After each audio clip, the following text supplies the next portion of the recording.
Now we're dealing with expressions that have variables in them because they're algebraic expressions, and what we're going to have to be able to do is simplify them. Now, an expression is simplified if all like terms are combined and there are no parentheses.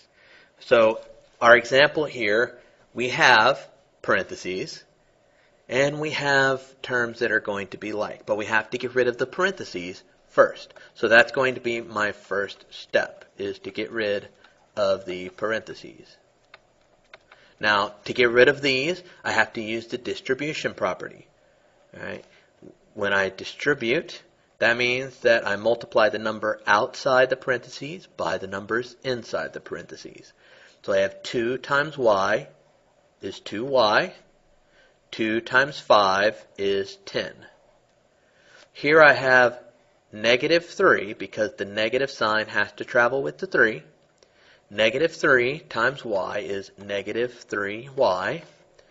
Negative 3 times negative 9 is positive 27. Now, I might want to group these together. That's usually a good way of going about this. I have 2y and negative 3y. I have 10,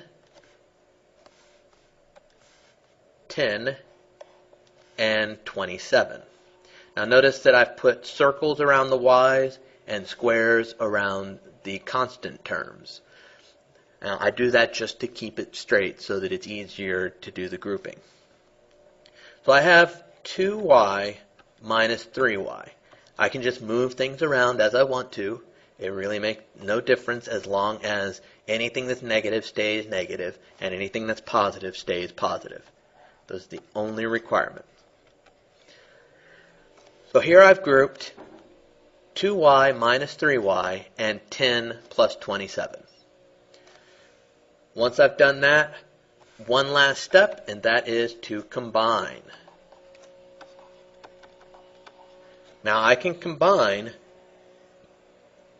2y and negative 3y and 10 and 27.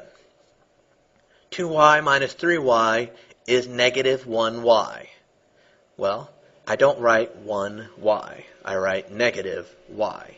The 1 is understood. 10 plus 27 is 37. Since these two terms are not like terms, I can't combine them. The reason why they're not like terms is because terms are only considered like terms if the variables are exactly the same. Since negative y has y in it, and 37 doesn't have y in it, they're not the same variables, so they're not the same kind of term, and I can't combine them.